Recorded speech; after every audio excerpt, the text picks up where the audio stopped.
Hello everyone, मैं विनय पांडे और आप देख रहे हैं आपका अपना YouTube channel target botany classes. कैसे हैं आप लोग? आई होप आप सब ठीक ही होंगे और मज़े में होंगे और मज़े से पढ़ाई कर रहे होंगे।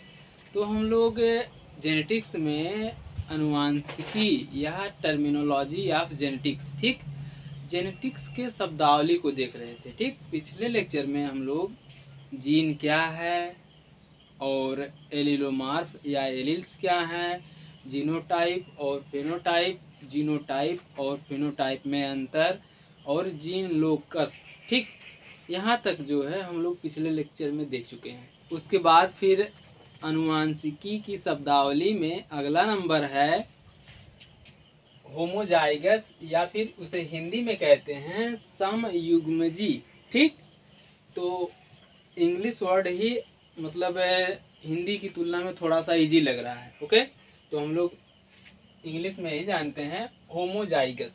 ठीक, अब ये होमोजाइगस क्या है? देखिए यहाँ पर, जब एक लक्षण के लिए दोनों जीन एक समान प्रकार के होते हैं तो उसे होमोजाइगस या उस लक्षण के लिए अनुवांशिकी शुद्धता, जिसे इंग्लिश में प्योरिटी ऑफ जेनेटिक्स कहते हैं। ओके, होमोजाइगस जब एक लक्षण के लिए दोनों जीन एक समान होते हैं तो उसे होमोजाइगस कहते हैं। ठीक, या उस लक्षण के लिए अनुवांशिकी शुद्धता कहते हैं। ओके, तो देखिए होमोजाइगस को एक नाम से और जाना जाता है, अनुवांशिकी शुद्धता। ठीक, तो अगर क्वेश्चन आ जाए, एग्जाम में क्वेश्चन आ जाए कि अनुवांशिकी शुद्धता क्या है, तो भी आपको होमोजाइगस का ही डिफिनीशन लिखना है। ओके, होमोजाइगस में क्या होता है, संतति या संतान जो होते हैं वह अपने माता पिता के बिल्कुल समान होते हैं और उनके लक्षण भी उनके माता पिता से मिलते हैं। ठीक, उसके बाद देखिए, जैसे होमोजाइगस डोमिनेंट, डोमिनेंट शब्द कब यूज किया जाता है? जब जीन जो होता है कैपिटल लेटर में होता है, मतलब जब बड़े जीन के लिए डोमिनेंट वर्ड यूज किया जाता है। ठीक, प्रभावी जीन जिसे कहते हैं, और छोटे जीन के लिए रेसेसिव वर्ड प्रयोग किया जाता है। ठीक, तो होमोजाइगस डोमिनेंट मतलब अगर बड़ा जीन है या फिर कैपिटल टी के स्थान पर कोई भी वर्ड आ सकता है, ऐसी बात नहीं है, बट जो है अगर कैपिटल है तो वह डोमिनेंट जीन है। ठीक, और स्मॉल है तो वह रेसेसिव जीन है। ओके, उसके बाद फिर आगे देखिए हेट्रोजाइगस, जिसे हिंदी में कहते हैं विषम युग्मजी। ठीक, तो इसमें देखिए, जब एक लक्षण के लिए जब दोनों जीन असमान प्रकार के होते हैं तो उसे हेट्रोजाइगस कहते हैं। हेट्रोजाइगस जब एक लक्षण के लिए दोनों जीन विभिन्न प्रकार के या एक समान प्रकार के नहीं होते हैं तो उसे हेट्रोजाइगस कहते हैं। एग्जाम्पल के रूप में देख लीजिए, टी एंड टी। ठीक, capital T and small T. यहाँ पर देखिए, एक लक्षण के लिए दोनों जीन जो है एक समान नहीं है, एक जीन डोमिनेंट जीन है और एक जीन रेसेसिव जीन है। ठीक, तो यहाँ पर एक लक्षण के लिए दोनों जीन समान नहीं होते हैं। इस प्रक्रिया को या फिर इस घटना को हेट्रोजाइगस कहते हैं। ठीक, और होमोजाइगस में क्या होता है, दोनों जीन जो होते हैं एक लक्षण के लिए दोनों जीन समान होते हैं, लेकिन हेट्रोजाइगस में एक लक्षण के लिए दोनों जीन समान नहीं होते। ओके, उसके बाद फिर देखिए होमोजाइगस और हेट्रोजाइगस में अंतर, different between homozygous and heterozygous. ठीक, होमोजाइगस में एक जीन के दोनों एलिल्स या एलिलोमार्फ समान होते हैं, जबकि हेट्रोजाइगस में एक जीन के दोनों एलिल्स या एलिलोमार्फ समान नहीं होते हैं। ठीक, और होमोजाइगस में एक ही प्रकार के गैमेट बनते हैं, जबकि हेट्रोजाइगस में विभिन्न प्रकार के गैमेट बनते हैं। ओके, और होमोजाइगस में स्वपरागण या फिर अंतः प्रजनन होता है। ठीक, और स्वपरागण या फिर अंतः प्रजनन से उत्पन्न संतति जो होते हैं वह अपने माता पिता के एकदम बिल्कुल समान होते हैं, या फिर ऐसे कह सकते हैं कि स्वपरागण या फिर अंतः प्रजनन से उत्पन्न संतति अपने माता पिता के समान लक्षण और समान जीन वाले होते हैं। ओके, जबकि हेट्रोजाइगस में अंतः प्रजनन या फिर स्वपरागण नहीं होता है और हेट्रोजाइगस में उत्पन्न संतति जो होते हैं वह अपने माता पिता के समान नहीं होते हैं। ओके, तो ये था होमोजाइगस और हेट्रोजाइगस में अंतर। ओके, और उसके बाद एक वर्ड भूल गए थे बताना आपको, हम बता दे रहे हैं। होमोजाइगस और हेट्रोजाइगस शब्द जो है बैटसन एंड सैंडर्स ने 1902 ईस्वी में दिया था।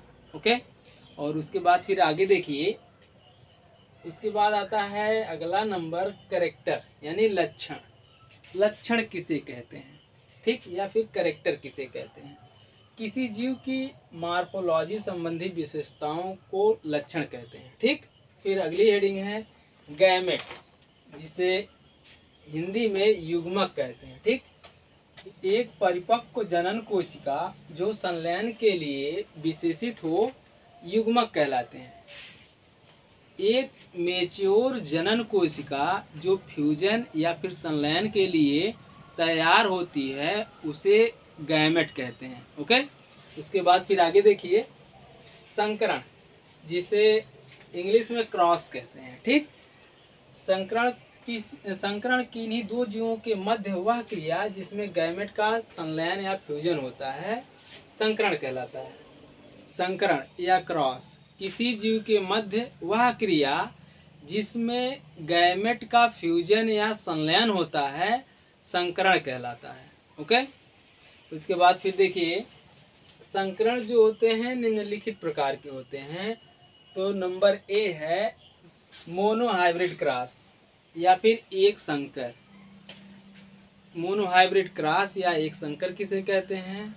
ऐसा संकरण जिसमें केवल एक लक्षण लिया जाता है वह मोनोहाइब्रिड क्रॉस कहलाता है। ठीक, डाईहाइब्रिड क्रॉस यानी द्विसंकर संकरण। ठीक, डाईहाइब्रिड क्रॉस में क्या होता है? ऐसा संकरण जिसमें एक साथ दो लक्षण लिए जाएं वह डाईहाइब्रिड क्रॉस कहलाता है। ओके, उसके बाद फिर है नंबर सी रेसिप्रोकल क्रॉस या फिर व्युत्क्रम क्रॉस। ठीक, इसमें देखिए ऐसा संकरण जिनमें जनकों की अदला बदली की जाए। ओके, नहीं समझ में आया? रेसिप्रोकल क्रॉस में एक प्रयोग में पहले प्लांट को मेल की तरह तथा दूसरे प्लांट को फीमेल की तरह प्रयोग किया जाता है और अगली बार दूसरे प्लांट को मेल की तरह और पहले प्लांट को फीमेल की तरह प्रयोग करते हैं। ओके, समझ में आ गया कि मतलब पहले प्रयोग में पहले को मेल प्लांट और दूसरे को फीमेल प्लांट की तरह प्रयोग करते हैं। उसके बाद जब दूसरा प्रयोग करते हैं दूसरे प्लांट को मेल बना देते हैं। उसके बाद दूसरे प्लांट को मेल और पहले प्लांट को फीमेल की तरह प्रयोग करते हैं। ओके, इसे ही कहते हैं रेसिप्रोकल क्रॉस। ओके, उसके बाद फिर आगे देखिए, उसके बाद आता है बैक क्रॉस, जिसे हिंदी में विपरीत संकर कहते हैं। ठीक, जिसे हिंदी में विपरीत संकरण कहते हैं। बैक क्रॉस में क्या होता है? जब किसी संतति का उनके माता पिता में से किसी के साथ संकरण करा दिया जाता है तो ऐसी घटना को या फिर ऐसी प्रक्रिया को बैक क्रॉस कहते हैं। ठीक, बैक क्रॉस किसे कहते हैं? जब किसी संतति या संतान का संकरण उसके माता पिता में से किसी के साथ करा दिया जाता है तो ऐसी घटना को या फिर ऐसी प्रक्रिया को विपरीत संकरण या फिर बैक क्रॉस कहते हैं। ओके, देखिए यहाँ पर फिगर में दिखाया गया है। देखिए ये जो है रेड कलर का फ्लावर है और ये है व्हाइट कलर का फ्लावर। ठीक, दोनों में क्रॉस करा दिया गया, संकरण करा दिया गया। उसके बाद इसका संतान इसका ये संतान है, ठीक। अब इस संतान को ही उसके माता पिता में से किसी से क्रॉस करा दिया जाता है, तो उसे कहते हैं बैक क्रॉस। ओके, समझ में आ गया होगा। तो देखिए यहाँ पर ये जो है इन दोनों का संतान है, और ये जो है इसी का मतलब जनक है। ओके, जब संतान का उसके जनक के साथ क्रॉस करा दिया जाता है तो उसे बैक क्रॉस कहते हैं। ओके, उसके बाद संतान के दो जीन होंगे, एक जीन होगा डोमिनेंट जीन और एक जीन होगा रिसेसिव जीन, ठीक। डोमिनेंट जीन जो होता है बड़े जीन को कहते हैं या फिर तगड़े जीन को कहते हैं, ठीक। और छोटा जीन रिसेसिव जीन जो होता है वह छोटे जीन को रिसेसिव जीन कहते हैं, ठीक। डोमिनेंट जीन जो होता है वह रिसेसिव को दबा देता है, यानी जाहिर सी बात है जो मनुष्य ज़्यादा बलवान होगा वह कमज़ोर को दबा देगा या फिर मार देगा, ठीक। वही प्रक्रिया यहाँ पर भी लागू होती है, ठीक। आप लोगों को सब कुछ समझ में आएगा और सब कुछ बताया जाएगा, रिसेसिव क्या है, डोमिनेंस क्या है, सब कुछ, ठीक। आप लोग सिर्फ सीरियल वाइज वीडियो को देखते चलिए और शेयर भी कर दिया करिए। ओके, तो देखिए यहाँ पर ये तो बता चुके आपको कि जो है किसी संतति का उसके माता पिता में से किसी से उसका संकरण करा देना बैक क्रॉस या फिर विपरीत संकरण कहलाता है। ओके, तो देखिए यहाँ पर ये जो है संतति के दोनों जीन्स जो है सिग्रीगेट करेंगे, यानी दोनों जीन अलग होंगे। तो यहाँ पर कैपिटल आर यानी डोमिनेंस जीन, उसके बाद स्मॉल आर यानी रिसेसिव जीन। ओके, यहाँ पर भी देखिए यहाँ पर दोनों जो है डोमिनेंस जीन है, ठीक। अब देखिए 4 खाने बनाए जाते हैं, उसके बाद ये रिसेसिव जीन उसके बाद ये डोमिनेंस जीन जो है ये ऊपर की तरफ लिखे जाते हैं, उसके बाद ये दोनों जीन यहाँ पर साइड में लिखे जाते हैं, ठीक। उसके बाद देखिए यहाँ पर आर और आर जुड़ेंगे तो आर कैपिटल आर और स्मॉल आर, उसके बाद फिर आर और आर जुड़ेंगे तो कैपिटल आर स्मॉल आर, ठीक। उसके बाद कैपिटल आर जुड़ेंगे तो डबल कैपिटल आर, उसके बाद फिर जो है कैपिटल आर जुड़ेंगे डबल कैपिटल आर। इससे क्या पता चलता है कि जब हम रेड फ्लावर और वाइट फ्लावर का क्रॉस कराते हैं, उसके बाद क्रॉस कराने के बाद फिर जो संतति उत्पन्न होता है या फिर जो फ्लावर बनता है उससे उसके जनक से फिर से क्रॉस करा दिया जाता है, ठीक। देखिए यहाँ पर यह संतति है और यह जो है इसका जनक है, तो यह संतति फ्लावर है और यह जो है जनक फ्लावर है, ठीक। संतति फ्लावर या फिर संतति फ्लावर का जनक फ्लावर के साथ क्रॉस करा देने पर 100% जो है रेड कलर के ही फ्लावर बनेंगे। देखिए यहाँ पर यह है रेड कलर का फ्लावर, ठीक, डोमिनेंस जीन है, ठीक। उसके बाद ये है वाइट कलर का, उसके बाद ये है वाइट कलर का फ्लावर, रिसेसिव जीन है, ठीक। अब रेड कलर का फ्लावर और वाइट कलर का फ्लावर दोनों का क्रॉस करा दिया जाता है, उससे जो संतति उत्पन्न होता है वह रेड कलर का होता है, ठीक। क्योंकि रेड कलर का जीन जो है डोमिनेंस जीन है, वह बड़ा जीन है, वह रिसेसिव जीन को दबा दे रहा है, ठीक। देखिए यह रिसेसिव जीन है, रिसेसिव जीन जो होता है, रिसेसिव जीन को डोमिनेंस जीन जो होता है वह दबा देता है, ठीक। तो जब रेड कलर का फ्लावर और वाइट कलर के फ्लावर में क्रॉस होता है तो रेड कलर का फ्लावर उत्पन्न होता है, यानी जो संतान उत्पन्न होता है या फिर जो फ्लावर का निर्माण होता है वह रेड कलर का फ्लावर होता है, ठीक। अब इस संतति से ही फिर से वह उसके जनक से क्रॉस करा दिया जाता है, यानी रेड फ्लावर से संतति का फिर से क्रॉस करा दिया जाता है। देखिए यहाँ पर ये संतति है और यह जो है उसका जनक है रेड कलर फ्लावर, ठीक। तो इन दोनों के बीच में क्रॉस करा देने पर जो है सभी संतति जो होंगे वह सभी संतति या फिर सभी फ्लावर जो होंगे वह रेड कलर के होंगे। ओके, सब कुछ पढ़ेंगे बाबू कि F1 पीढ़ी क्या है, डोमिनेंस क्या है, रेसेसिव क्या है, आगे चलकर सब कुछ पढ़ेंगे। सिर्फ और सिर्फ आप लोग सीरियल वाइज वीडियो को देखते चलिए, आपको पूरा कॉन्सेप्ट क्लियर हो जाएगा। ठीक, और अगर कहीं बीच बीच से वीडियो को देखेंगे तो आपको पूरा समझ में नहीं आएगा। ओके, तो ये था बैक क्रॉस। ठीक, उसके बाद देखिए अगला नंबर है, नंबर ई है टेस्ट क्रॉस। टेस्ट क्रॉस को हिंदी में परीक्षार्थक संकरण या फिर विशिष्ट विपरीत संकरण कहते हैं। ओके, तो इसमें देखिए क्या होता है, टेस्ट क्रॉस में किसी जीव का उसके अप्रभावी यानी रेसेसिव जनक के साथ संकरण टेस्ट क्रॉस कहलाता है। ठीक, टेस्ट क्रॉस में क्या होता है, किसी जीव का उसके रेसेसिव जनक के साथ संकरण कराना टेस्ट क्रॉस कहलाता है। ठीक, तो यहाँ पर देखिए हम लोग जो है, तो हम लोग बैक क्रॉस में संतति का संकरण जो है डोमिनेंट जनक के साथ कराए थे, लेकिन टेस्ट क्रॉस में क्या होगा, संतति का संकरण जो होता है रेसेसिव जनक के साथ कराएंगे। ओके, तो देखिए यहाँ पर यह डोमिनेंट रेड कलर का फ्लावर है। ठीक, और ये जो है रेसेसिव व्हाइट कलर का फ्लावर है। ठीक, दोनों का क्रॉस कराया जाता है तो F1 पीढ़ी में या फिर F1 जनरेशन में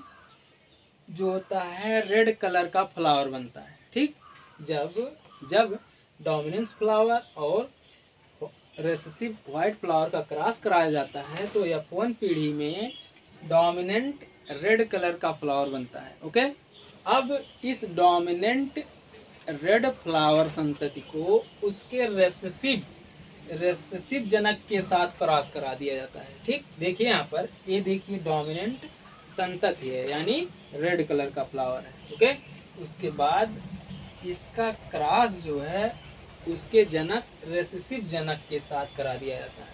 ठीक, रेसेसिव जनक क्या है, व्हाइट कलर का फ्लावर है। ओके, जब संतति का उसके रेसेसिव जनक के साथ क्रॉस कराया जाता है तो उसमें 50% रेड कलर के फ्लावर होते हैं और 50% व्हाइट कलर के फ्लावर होते हैं। ठीक, तो देखिए इस फिगर में संतति का दोनों गैमेट सेग्रीगेट हो गया है, मतलब अलग अलग हो गए, और यहाँ पर रेसेसिव जनक का भी दोनों गैमेट सेग्रीगेट हो गए हैं। ठीक,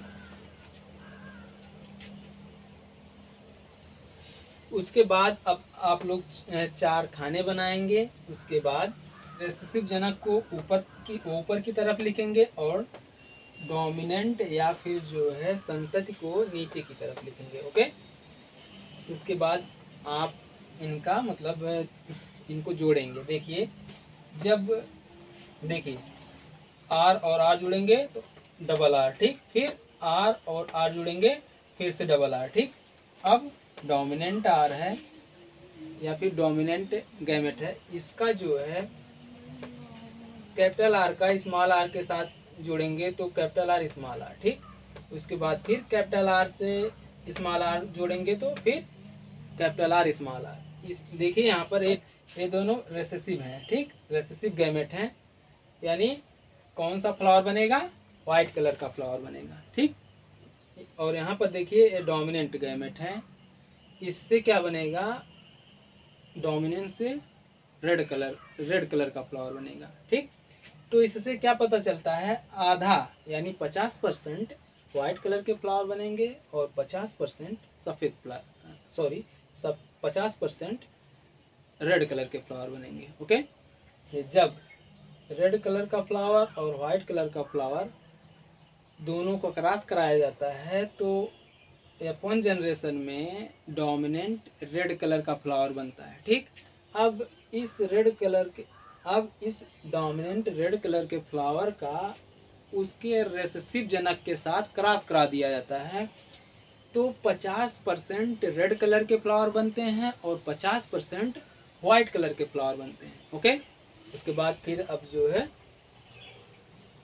इस टेस्ट क्रॉस को स्पेशलाइज्ड बैक क्रॉस भी कहते हैं। ठीक, तो इसके बाद फिर आगे देखते हैं। अब इसे मिटाना पड़ेगा, 1 मिनट का टाइम दीजिए आप लोग हमको। तो अब आगे मतलब अब जेनेटिक्स टर्मिनोलॉजी में आगे की कुछ टर्म को जान लेते हैं। तो सब आगे के टर्म जानने से पहले हम बता देना चाहते हैं, एक छोटा सा टर्म जो है छूट गया था, उसको देख लीजिए। देखिए, यही विशेषक जिसे ट्रेड्स कहते हैं, इसे ये छूट गया था, मतलब हमें और आगे बताना चाहिए था, लेकिन गलती से छूट गया, इसके लिए सॉरी। यहाँ पर देख लीजिए। देखिए, ट्रेड्स जो है, ट्रेड्स किसे कहते हैं या विशेषक किसे कहते हैं? किसी लक्षण के दो भिन्न भिन्न उपलक्षणों को ट्रेड्स कहते हैं। ठीक, किसी लक्षण के दो भिन्न भिन्न उपलक्षणों को ट्रेड्स या फिर विशेषक कहते हैं। ओके, उदाहरण के लिए देख लीजिए, टाल एवं ड्वार्फ ऊंचाई के विशेषक है। ठीक, लंबा पौधा और बौना पौधा दोनों जो है ये ऊंचाई के विशेषक है, मतलब ऊंचाई की विशेषता बता रहे हैं। ठीक, टी से टाल से लंबा पौधा मतलब लंबाई की विशेषता बता रहा है, और ड्वार्फ मतलब बौना पौधा छोटे छोटे या बौने पौधे की विशेषता बता रहा है। ओके, उसके बाद फिर देखिए आगे अगली हेडिंग, संकर। ठीक, जो हम अभी पीछे जो हम लोग अभी पीछे पढ़े हैं वो था संकरण, जिसे कहते हैं क्रॉस। ठीक, और ये है संकर, जिसे कहते हैं हाइब्रिड। ओके, इंग्लिश में संकर को इंग्लिश में हाइब्रिड कहते हैं। ओके, तो देखिए इसमें, वह हेटेरोजाइगस संतति दो जेनेटियल या जननिक रूप से भिन्न जनकों के मध्य संकरण से उत्पन्न होता है, वह संकर या हाइब्रिड कहलाता है। ओके, वह हेटेरोजाइगस संतति दो जेनेटियल या जननिक रूप से भिन्न जनकों के संकरण से उत्पन्न होता है, वह हाइब्रिड या संकर कहलाता है। ओके, उसके बाद फिर देखिए आगे, F1 जनरेशन, जिसे हिंदी में F1 पीढ़ी कहते हैं। ठीक, वह संतति जो दो जननिक रूप से भिन्न दो जनकों के मध्य संकरण कराने से उत्पन्न होता है, वह F1 जनरेशन या फिर F1 पीढ़ी कहलाता है। ठीक, वह संतति जो जेनेटियल रूप से भिन्न दो जनकों के मध्य संकरण कराने से उत्पन्न होता है, उसे F1 पीढ़ी कहते हैं। ठीक, सबको हम लोग डिटेल में एकदम अच्छे से पढ़ेंगे, लेकिन यहाँ पर जेनेटिक्स के टर्मिनोलॉजी को समझ लीजिए, मतलब शॉर्ट फॉर्म में, छोटे छोटे फॉर्म में जानते रहिए कि मतलब किसे क्या कहते हैं, मतलब डोमिनेंस क्या है, ट्रेड्स क्या है, F1 जनरेशन क्या है, फिर F2 जनरेशन क्या है, ये सब जो हैं थोड़ा थोड़ा आप लोग जानते रहेंगे तो आगे चल कर के काम देगा, मतलब आपको बताना नहीं पड़ेगा। ओके, तो ये जेनेटिक्स का टर्मिनोलॉजी समझना बहुत ही ज़रूरी है। ठीक, उसके बाद फिर आगे देखिए, F2 जनरेशन यानी F2 पीढ़ी। ओके, देखिए, वह संतति F1 संतति के जीवों के मध्य स्वसंकरण या सेल्फिंग से उत्पन्न होता है। F2 जनरेशन के संतति जो होते हैं वह F1 जनरेशन के संतति का सेल्फिंग कराने से यानी स्वसंकरण कराने से उत्पन्न होते हैं। ओके, उसके बाद फिर आगे देखिए ये जो जेनेटिक्स का टर्मिनोलॉजी है, आप हमारे साथ मतलब पढ़ते पढ़ते यहीं पर याद कर लीजिए, बाद के लिए कुछ मत छोड़िए। ठीक, कि बाद में याद करेंगे, इसी टाइम वीडियो को देखते देखते जेनेटिक्स के जितने टर्मिनोलॉजी हम बता रहे हैं आप इसी टाइम जो है उसे याद कर लीजिए, बाद में याद करने के लिए कुछ मत छोड़िए। ओके, इसीलिए हम 2 बार बता रहे हैं। ठीक, आगे देखिए, डोमिनेंट ट्रेट्स, प्रभावी लक्षण। ठीक, डोमिनेंट ट्रेट्स क्या होता है? किसी एलील्स या एलिलोमार्फ जोड़े का वह एलील्स जो होमोजाइगस या हेट्रोजाइगस दोनों परिस्थितियों में स्वयं को व्यक्त करने में सक्षम होता है उसे डोमिनेंट ट्रेट्स कहते हैं। ओके, डोमिनेंट ट्रेट्स यानी प्रभावी लक्षण किसी एलिल्स या एलिलोमार्फ जोड़े का वह एलिल्स जो होमोजाइगस व हेट्रोजाइगस दोनों परिस्थितियों में अपने को व्यक्त करने में सक्षम होता है वह डोमिनेंट एलील कहलाता है। ठीक, उसके बाद फिर अब अगली हेडिंग है रिसेसिव ट्रेट्स, जिसे हिंदी में अप्रभावी लक्षण कहते हैं। ठीक, तो इसमें देखिए किसी एलिल्स या एलिलोमार्फ जोड़े का वह एलिल्स जो हेट्रोजाइगस स्थिति में दूसरे विपरीत कारक की उपस्थिति में स्वयं को व्यक्त करने में असमर्थ होता है वह रिसेसिव ट्रेट्स कहलाता है या फिर अप्रभावी लक्षण कहलाता है। ओके, रिसेसिव ट्रेट्स किसी एलिल्स या एलिलोमार्फ जोड़े का वह एलिल्स जो हेट्रोजाइगस के दूसरे विपरीत कारक की उपस्थिति में वह स्वयं को व्यक्त करने में असफल या असक्षम होता है उसे रिसेसिव ट्रेट्स कहते हैं। ओके, उसके बाद आगे देखिए सेल्फ क्रॉस या सेल्फिंग या फिर उसे हिंदी में कहते हैं स्वजनन। ठीक, इसमें देखिए जब एक जीव के नर व मादा गैमेट के बीच में प्रजनन की क्रिया होती है तो उसे सेल्फिंग कहते हैं। ठीक, जब एक ही प्रकार के जीव नर व मादा के गैमेट के बीच में प्रजनन की प्रक्रिया होती है तो उसे सेल्फिंग या फिर अंतःजनन कहते हैं। ओके, उसके बाद फिर आगे देखिए लिंकेज सहलग्नता। ठीक, जिसे हिंदी में सहलग्नता कहते हैं। ठीक, देखिए यहाँ जब दो या दो से अधिक जीन एक ही क्रोमोसोम तथा एक दूसरे के पास पास स्थित होते हैं तब वह स्वतंत्र अपविवन नहीं दर्शाते बल्कि साथ साथ वंशागति होते हैं, इसे लिंकेज कहते हैं। ठीक, अगर लिंकेज का डिफिनीशन ऐसे नहीं याद हो रहा है जो व्हाइट बोर्ड पर लिखा हुआ है तो एक डिफिनीशन और हम आपको बता दे रहे हैं, उसको याद कर लीजिएगा। ठीक, गुणसूत्र पर स्थित ऐसे जीन जो अलग अलग नहीं होते तथा अर्धसूत्री विभाजन के बाद भी ये जीन एक साथ बने रहते हैं और एक साथ वंशागत प्रदर्शित करते हैं, लिंकेज कहलाते हैं।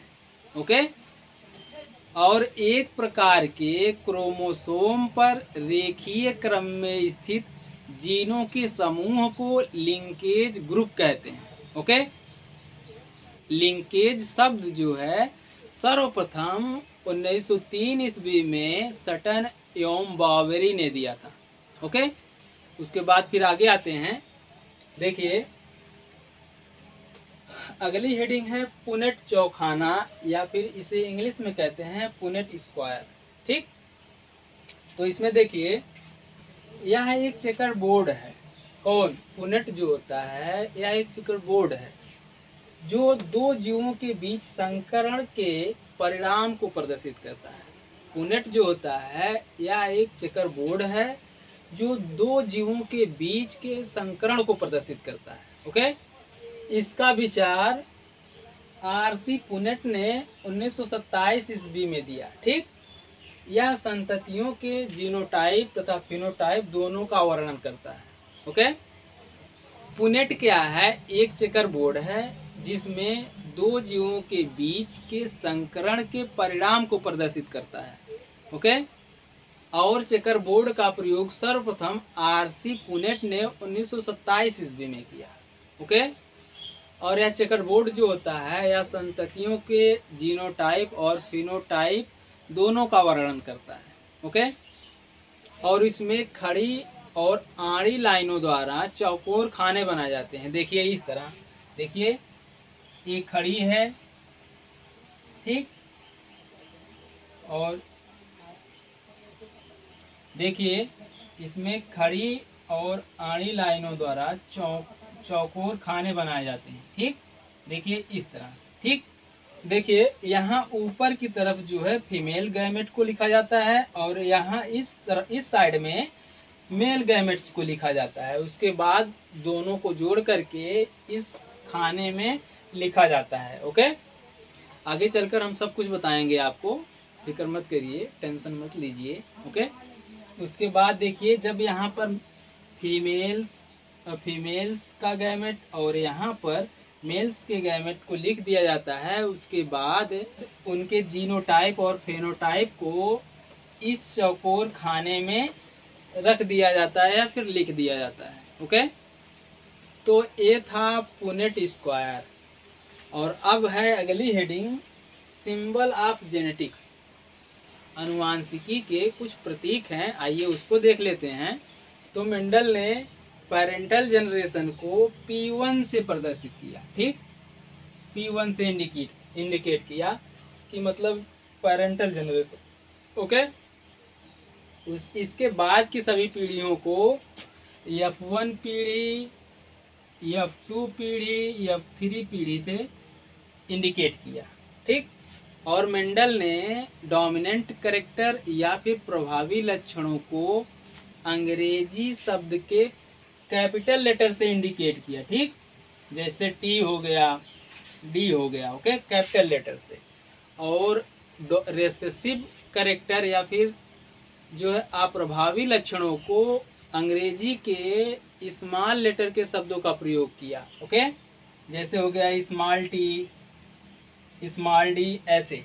ओके, और लंबे पौधों के लिए और बौने तनों के लिए जो है मेंडल ने लंबे पौधों के लिए जो है टी, कैपिटल टी का इस्तेमाल किया, और बौने पौधों के लिए या फिर बौने तने के लिए जो है स्मॉल टी का प्रयोग किया। Okay, small T. जो बड़ा पौधा होगा, लंबा पौधा होगा, उसे कैपिटल टी से, और जो छोटा होगा उसे स्मॉल टी से प्रदर्शित किया। ओके, लंबे तने के लिए कैपिटल टी कारक यानी कैपिटल टी का प्रयोग किया। कारक क्या है? मेंडल ने जीन को ही कारक कहा था। ठीक, तो लंबे पौधे या लंबे तने के लिए कैपिटल टी का प्रयोग किया जाता है, और छोटे तने के लिए या फिर बौने तने के लिए स्मॉल टी का प्रयोग किया जाता है। ओके, और कैपिटल टी के स्थान पर कैपिटल डी का प्रयोग होता है, और स्मॉल टी के स्थान पर स्मॉल डी का प्रयोग होता है। ओके, तो आज जो है जेनेटिक्स की टर्मिनोलॉजी खत्म हुई, और अब आगे की ओर बढ़ेंगे।